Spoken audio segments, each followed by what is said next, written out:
வணக்கம். இது உங்க தமிழ் நாவல் அரசி சேனல். இந்த சேனலை நீங்க இன்னும் சப்ஸ்கிரைப் பண்ணலனா உடனே சப்ஸ்கிரைப் பண்ணுங்க. அப்படியே பக்கத்துல இருக்க பெல் பட்டனையும் அழுத்துங்க. எழுத்தாளர் சுஜாதா அவர்களின் சிறுகதை வாசிப்பது உங்கள் திவ்யா பரத். 30-40. நஞ்சுண்டராவுக்கு உயிர் வாழ்வதின் அர்த்தம் கிடைத்துவிட்டது. பிடிஏ அலுவலக சிவண்ணாவிடமிருந்து ஃபோன் வந்துவிட்டது. ஆஃபீஸுக்கு அரை நாள் லீவு போட்டுவிட்டு உடனே புறப்பட்டார். மனைவியிடம் நேற்றைக்கு தான் சொல்லி கொண்டிருந்தார். எனக்கு என்னவோ இந்த முறை கிடைச்சிவிடும் போல இருக்கிறது கோதாவரி. ஏதோ ராகவேந்திரர் கிருபை இருந்தா கிடைக்கும் என்றாள் அவள். பெங்களூரில் பெரும்பாலான குடும்ப தலைவர்களின் கனவுகளில் முதல் ஸ்தானம் வகிப்பது பிடிஏ சைட் என்று சொல்லப்படும் வீட்டு மனை கிட்டுவதுதான். நகரத்தை மைசூர் பாகு போல கூறு போட்டு வீட்டு வசதி வாரியம் ஆயிரக்கணக்கான மனைகளை ஒதுக்கீடு செய்தாலும் நகர மக்களின் மனையாசையை திருப்தி செய்ய இயலவில்லை. ஆர்டி நகர், ஜேபி நகர், பரமேஸ்வர நகர், விஜயநகர், பனசங்கரி, மடிவாலா, கோரங்கலா, கோடிஹள்ளி என்று பெயர் வைத்து மாளவில்லை. நகர மையத்திலிருந்து 25 கிலோமீட்டர் வரை பறந்து விரிந்திருப்பினும் இன்னும் என்று நகர மக்கள் மனைப்பசி தீராமல் கேட்டுக்கொண்டே இருந்தார்கள். ஒரு 30-40 சைட், அதில் ஒரு தென்னை மரம், ஒரு வீடு, நெருப்பு பெட்டி போல ஒரு hall, kitchen, bedroom, puja room. இது போதும் பெங்களூர் வாசியின் ஆத்ம சாந்திக்கு. நஞ்சுண்டராவ் இதுவரை 6 முறை மனு செய்தும் மனை கிட்டாதவர். இந்த முறை அழைப்பு வந்து தேவ கட்டளை போல இனித்தது. பிடிஏ அலுவலகத்தில் சிவண்ணாவின் மேஜையை தேடி கண்டுபிடிப்பதற்குள் 2 மணியாகிவிட்டது. வாரம் ராயரே, உங்களை பற்றி நம்ம ரங்கநாத்தான் ஃபோன் பண்ணியிருந்தார். அவுது என்று தலையாட்டி ஆர்வத்துடன் காத்திருந்தார் நஞ்சுண்டராவ். உங்கள் அப்ளிகேஷன் நம்பர் என்ன? ராவ் பிடிஏ அனுப்பியிருந்த அஞ்சல் அட்டையை காட்டினார். அதை அவர் ஒருமுறை பார்த்துவிட்டு, இது இப்போ அலாட் ஆறதில்லை என்றார். பின்ன எதுக்கு அழைச்சிங்க என்றார் நஞ்சுண்டராவ் ஏமாற்றத்துடன். ஒரு கார்னர் சைட்டு பிஎஸ்கே 3rd ஸ்டேஜில் இருக்குது, வேணுமா? எத்தனை? என்ன ஒரு 60,000. 30-40. 60,000? அந்த ஏரியாவில் சைட்டு என்ன விலை தெரியுமா? 2 லட்சம். நல்ல ஷகரான இடம். முதல்ல சைட்டை பாருங்கள். அலாட்மெண்ட் என் பேரில் வருமா?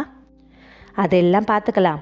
ஆக்ஷன் சைட்டுன்னு இப்போ மாற்றாவிட்டாலும் டாக்குமெண்ட்ஸ் எல்லாம் உங்ககிட்ட கொடுத்து போஸ்ட் டேட் பண்ணி ட்ரான்ஸ்ஃபர் டாக்குமெண்ட்ஸில் கையெழுத்து போட்டு.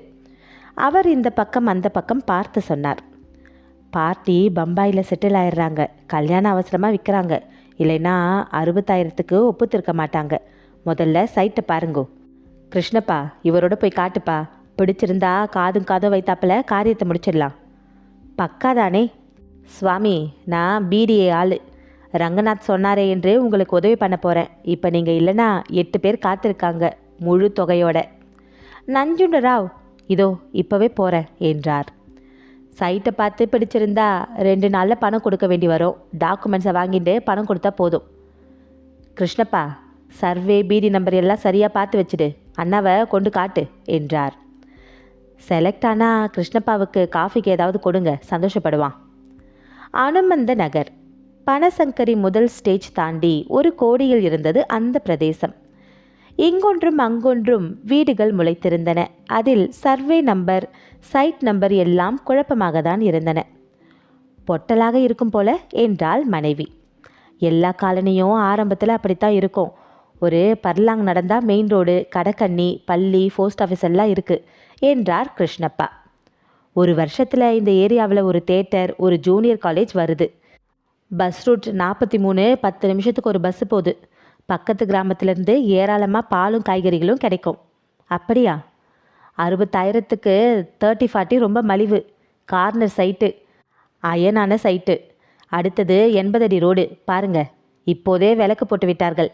சரியாக பார்த்து கொள்ளுங்கள். இதான் சைட்டு. சொன்னது போல நல்ல மனைதான் அது.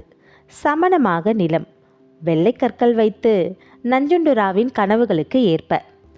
நஞ்சுண்டராவ் அப்போதே இங்கே கிச்சன், இங்கே பெட்ரூம், இங்கே பூஜை ரூம் என்று மனசுக்குள் கட்ட துவங்கிவிட்டார். வீட்டுக்கு திரும்பிய போது, இந்த மாதிரி சான்ஸ் கிடையாது, விசாரித்து பார்த்துட்டேன். அங்கே 30-40 1.5 லட்சத்துக்கும் குறையாதான். நமக்கு மட்டும் எதுக்கு 60,000க்கு கொடுக்குறாங்களா என்றாள் மனைவி. ரங்கநாத் மூலமாக போனதால். எனக்கு என்னவோ அப்படி தோணலை. நீங்கள் எதுக்கோ வக்கீல் மாமாவிடம் ஒரு வார்த்தை கேட்டுடுங்க. வில்லங்க ஏதாவது இருக்க போகுது. ராத்திரி வக்கீலை பார்த்தபோது டாக்குமெண்ட்ஸ் வாங்கி கொண்டு ஒரு ப்ராமிசரி நோட்டு, 60,000க்கு பக்கா ரசீது, ஃபோர்ஸ் டேட் பண்ணிய டிரான்ஸ்ஃபர் டாக்குமெண்ட்ஸ், அது கூட வேணாம், பத்திரம் நம்ம கையில் வந்தால் போதும் என்றார். பெங்களூரில் இது சகஜம், நானே கூட இப்படித்தான் சைட் வாங்கினேன் என்றார் வக்கீல் சோமப்பா. ஆனால் 60,000க்கு 30-40, அதுவும் பனசங்கரியில் நம்ப முடியல என்றார். எதற்கும் பணம் கொடுத்தவுடன் 4 பாறை கம்ப நட்டு முள்வேலி போட்டுடு. இல்லைனா குடிசை கிடிசை போட்டிருந்ததா மனையில்? அதெல்லாம் இல்லை. 60,000 ரொம்ப சீப். மறுநாள் ப்ராவிடன்ட் ஃபண்டில் லோன் எடுத்தார். யூனிட் பத்திரங்களின் மேல் லோன் போட்டார். தம் மனைவியின் நகைகளின் மேல் சிக்பேட்டையில் கடன் வாங்கினார். பெண் சாவித்ரியின் கல்யாணத்துக்கு சேர்த்து வைத்திருந்த எஃப்டியின் பேரில் 40,000 எடுத்து நிரப்பி 60,000 சேகரித்து விட்டார். சிவண்ணாவின் வீட்டுக்கு எடுத்து சென்றார். சிவண்ணா கொடுத்த பணத்துக்கு பவர் ஆஃப் அட்டார்னி சார்பாக ரசீது கொடுத்துவிட்டு பம்பாய்க்காரனின் அலாட்மெண்ட் காகிதங்களையும் கையோடு கொடுத்து விட்டார். நஞ்சுண்டு ராவ் வக்கீல் சோமப்பாவை உடன் அழைத்து வந்திருந்ததால் அவர் காகிதங்களை பார்த்து ஆல் இன் ஆர்டர் என்று சொல்லிவிட, சிவண்ணா, இதுவரை 30 பேருக்கு சைட் வாங்கி கொடுத்துருக்கேன், அது ஒரு பொதுநல சேவையாக செய்கிறேன் என்று காஃபி டிஃபன் கொடுத்தார். வக்கீல், நஞ்சுண்டா, நீ ரொம்ப லக்கி, அனுமாருக்கு அர்ச்சனை பண்ணிவிடு என்றார். ஒரு வாரத்துக்குள் சைட்டில் வேலி போட சென்றபோது அதே இடத்தில் வேறு ஒருவர் வேலி போட்டு கொண்டிருந்தார். நஞ்சுண்டராவ் திடுக்கிட்டு அருகில் சென்று விசாரிக்க, ஓனர் எதிர் பஸ் ஸ்டாண்டிலிருந்து வருவதற்காக காத்திருந்ததில் அவருக்கு காட்டப்பட்ட மனை அது இல்லை என்றார். சர்வே நம்பர் பார்த்து இது அடுத்த மனை என்றார். அடுத்த மனையை பார்த்தால் அதன் நட்ட நடுவில் பெரிய பாறை இருந்தது.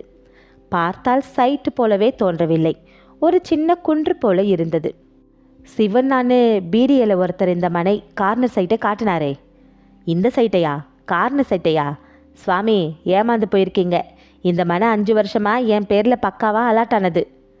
நேற்று தான் யாரோ தப்பாக இதை பார்த்துட்டு இருந்தாங்கன்னு சொன்னதோ வேலி போட வந்தேன். சரியா பாருங்க, உங்கள் சர்வே நம்பர் இந்த கல்குன்று. ஒரு நிமிஷம், உங்களுக்கு விட்டதும் பம்பாய் பார்ட்டியா? ஆமாம். புரியறது, எத்தனை கொடுத்தீங்க? 60,000. ஐயையோ ஐயா, என்கிட்ட இதே சைட்டு வந்தது, 30க்கு மேலே கிடையாதுன்னுட்டேன்.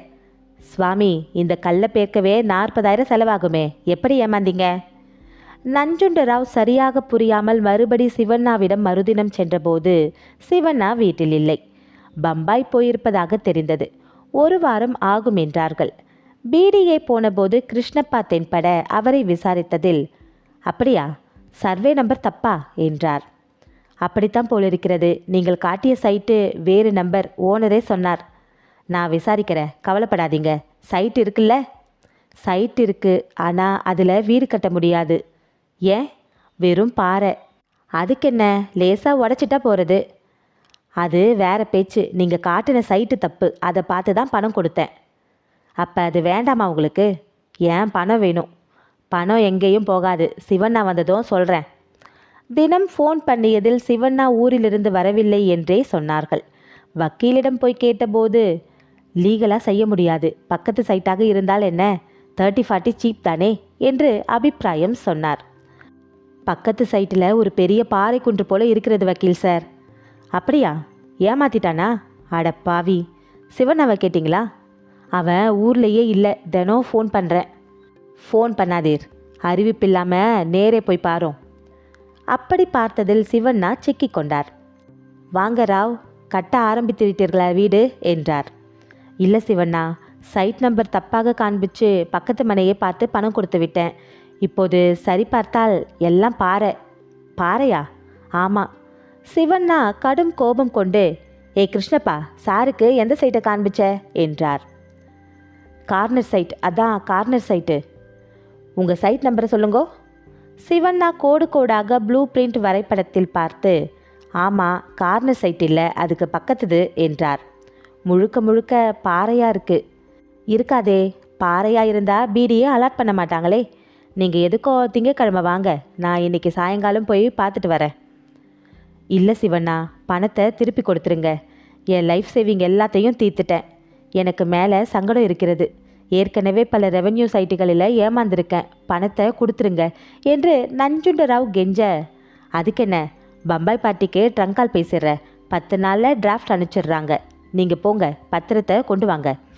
10 நாட்கள் ஆயின. சிவண்ணாவை மேஜையிலேயே காணோம். செக்ஷன் மாற்றியிருப்பதாக சொன்னார்கள். அங்கே போனால் அது விதான் சௌதாவில் இருந்தது. பிடிஏ சேர்மனை பார்த்து சீட்டு அனுப்பி பார்த்தார் நஞ்சுண்டராவ். அப்பாயின்மெண்ட் கிடைக்கவில்லை. தாம் முழுவதுமாக ஏமாற்றப்பட்டு விட்டோம் என்பது உரைக்க அவருக்கு மேலும் 1 வாரம் ஆயிற்று. வக்கீல் சோமப்பாவும் மனைவியும் அவரை மாற்றி மாற்றி கேட்டார்கள். சரியா பார்க்காம இந்த பாறையை வாங்குவீங்களா? எப்போதும் இவர் இப்படித்தான், எத்தனை இந்த மாதிரி ஏமாந்து போயிருக்கோம், கணக்கே இல்லை. ரெவென்யூ சைட்டில் எத்தனை பணம் விட்டாச்சு.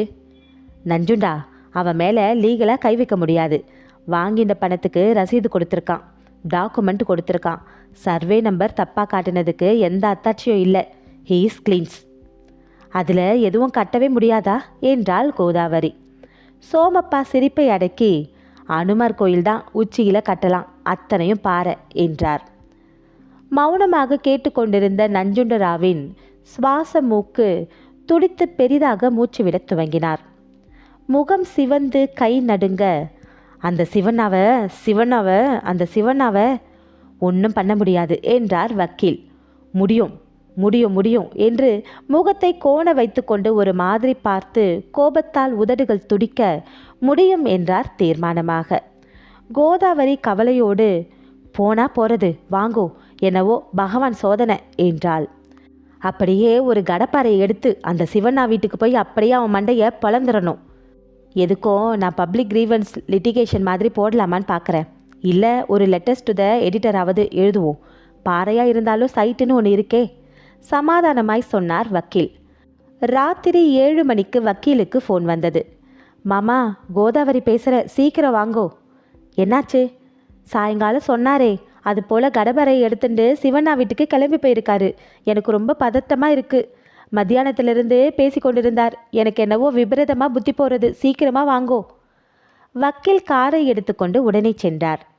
சிவண்ணா வீடு எங்கன்னு தெரியுமா அவருக்கு என்றார் கோதாவரியிடம். பணம் கொடுக்கும்போது போயிருக்கிறாரே, அட்ரஸ் தெரியுமா? எனக்கு தெரியாதே. ஐயோ ராகவேந்திரா, இது என்ன சோதனை? பணம் போனால் போகிறது, உயிருக்கு ஆபத்தா அல்லவா போய்விட்டது. ஏதாவது ஒன்று கிடைக்க ஒன்று செஞ்சிட்டா. பெருசாக கடப்பரை வாங்கி வந்தார். எதுக்குன்னு கேட்குறதுக்குள்ள ஆட்டோவில் புறப்பட்டு போயிட்டாரு. போய் எத்தனை மணி இருக்கும்? 8 மணி ஆச்சே. ஈஸ்வரா, பரமேஸ்வரா. சோமப்பா டைரக்டரியில் ஒரு பிடிஏ அதிகாரியை தேடி அவரிடமிருந்து சிவண்ணாவின் விலாசம் கிடைக்குமா என்று கேட்பதற்குள் கோதாவரி பயத்தில் அழ ஆரம்பித்தாள். வதம் பண்றாப்புல தான் கிளம்பினார், அதோ வராரே. நஞ்சுண்டராவ் கையில் கடப்பாறையுடன் கிழிந்த சட்டையுடன் ஆட்டோவில் வந்து இறங்க, நஞ்சுண்டா, என்ன இது பைத்தியக்கார வேலையெல்லாம்? ஐயோ, ஏன் இப்படி மிரள பார்க்குறீங்க? என்ன பண்ணீங்க? நஞ்சுண்டா, எங்கே போன சொல்லு. சிவண்ணாவை கோபத்தில் என்ன செஞ்ச சொல்லு. அங்கே தான் போயிருந்தேன் என்றார் நஞ்சுண்டராவ். சிவண்ணா வீட்டுக்கா? இல்லை, என் மனைக்கு, என் சொந்த 30-40 சைட்டுக்கு. எதுக்கு? அந்த பாறையை கடப்பாறையில் தட்டி பார்த்தேன். கொஞ்சம் கொஞ்சமாக உடச்சிடலாம். நாளையிலிருந்து நீயும் வா கோதாவரி, ஒத்தாசைக்கு. 2 பேருமா சேர்ந்துட்டு உடச்சிடலாம். சிறுகதை முடிவுற்றது. நன்றி. இந்த ஆடியோ உங்களுக்கு பிடிச்சிருந்தா லைக் பண்ணுங்கள், ஷேர் பண்ணுங்கள், உங்களுடைய கருத்துக்களை கமெண்ட் பண்ணுங்கள். தமிழ் நாவல் அரசு சேனலை மறக்காமல் சப்ஸ்கிரைப் பண்ணுங்கள். நன்றி, வணக்கம்.